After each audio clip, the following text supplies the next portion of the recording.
স্পেনের কাছে হারের পর আর্জেন্টিনায় রক্তক্ষয়ী সংঘর্ষ। স্বপ্নের ফাইনালে গিয়েও শিরোপা অধরাই রয়ে গেল লিওনেল মেসির আর্জেন্টিনার। অতিরিক্ত সময়ের নাটকীয়তায় স্পেনের কাছে 1-0 গোলে হেরে বিশ্বকাপ হাতছাড়া হওয়ার সঙ্গে সঙ্গেই পুরো আর্জেন্টিনা জুড়ে নেমে আসে এক অদ্ভুত নীরবতা, যা কিছুক্ষণের মধ্যেই রূপ নেয় সহিংসতায়। রাজধানী বুয়েস আইরেসের ঐতিহ্যবাহী উদযাপন স্থল ওবেলিস্কোর সামনে জড়ো হওয়া হাজারো সমর্থকদের মধ্যে একটা অংশ ক্ষোভে ফেটে পড়ে, পুলিশের সঙ্গে সংঘর্ষে জড়িয়ে পড়ে। নিউ জার্সির মেটলাইফ স্টেডিয়ামে অনুষ্ঠিত ফাইনালে নির্ধারিত সময়ে কোনো দলই গোলের দেখা পায়নি। ম্যাচ গড়ায় অতিরিক্ত সময়ে, যেখানে দ্বিতীয়ার্ধের 106 মিনিটে নিকো উইলিয়ামসের দুর্দান্ত অ্যাসিস্ট থেকে দলকে জয়সূচক গোল এনে দেন ফেরান তোরেস। এই এক গোলেই নির্ধারিত হয়ে যায় শিরোপার ভাগ্য। কোচ লুইস দে লা ফুয়েন্তের অধীনে ২০১০ সালের পর দ্বিতীয়বারের মতো বিশ্ব চ্যাম্পিয়ন হয় স্পেন। ম্যাচটি ছিল একই সঙ্গে বিতর্কিত ও উত্তপ্ত। খেলা চলাকালীনই লাল কার্ড দেখে মাঠ ছাড়েন আর্জেন্টিনার মিডফিল্ডার এনজো ফার্নান্দেজ। এরপর পুরো ম্যাচ শেষ হওয়ার পরও শেষ হয়নি উত্তেজনা। জয়ের উদযাপনের সময় স্পেনের রদ্রিকে ধাক্কা দেন আর্জেন্টিনার নাহুয়েল মোলিনা। এরপর দুই দলের একাধিক খেলোয়াড় জড়িয়ে পড়েন উত্তেজনায়।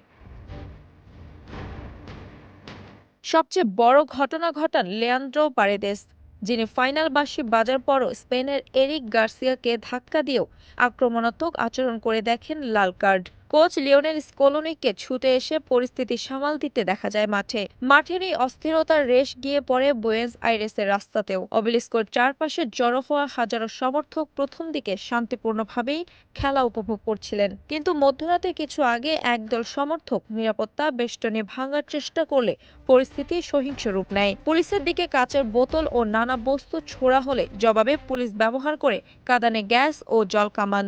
এক ছবিতে দেখা যায় মাটিতে পড়ে থাকা এক সমর্থককে লাথি মারছেন একজন পুলিশ কর্মকর্তা, যা নিয়েও তৈরি হয়েছে সমালোচনা। এই সংঘর্ষে অন্তত 15 জনকে আটক করা হয়েছে। আহত হয়েছেন একাধিক মানুষ, যদিও তাদের আঘাতের প্রকৃত মাত্রা তাৎক্ষণিকভাবে নিশ্চিত করা যায়নি। তবে হারের পরও দলের প্রতি সম্মান দেখিয়েছেন আর্জেন্টিনার প্রেসিডেন্ট হাভিয়ের মিলেই। তিনি জাতীয় দলের সম্মানে ঘোষণা দিয়েছেন বিশেষ ছুটির দিনের, যদিও নির্দিষ্ট তারিখ ঠিক করবেন খেলোয়াড় ও কোচিং স্টাফরাই। উল্লেখযোগ্য বিষয় হলো, এই ফাইনালে ট্রফি হস্তান্তর করেন খোদ মার্কিন প্রেসিডেন্ট ডোনাল্ড ট্রাম্প, যিনি দীর্ঘদিন ধরেই যুক্তরাষ্ট্রে বিশ্বকাপ আয়োজনের স্বপ্ন লালন করেছিলেন। মাঠের লড়াইয়ে হেরে গেলেও এবারের বিশ্বকাপে ব্যক্তিগত কীর্তিতে অবিস্মরণীয় হয়ে থাকলেন মেসি। গড়েছেন বিশ্বকাপ ইতিহাসের সর্বোচ্চ গোলদাতার রেকর্ড। তবে শিরোপার স্বপ্ন অধরা রাখাটাই যেন শেষ পর্যন্ত সবচেয়ে বেশি পোড়ালো আর্জেন্টাইন সমর্থকদের। আর তারই বহিঃপ্রকাশ ঘটল রাজপথের এই সংঘর্ষে।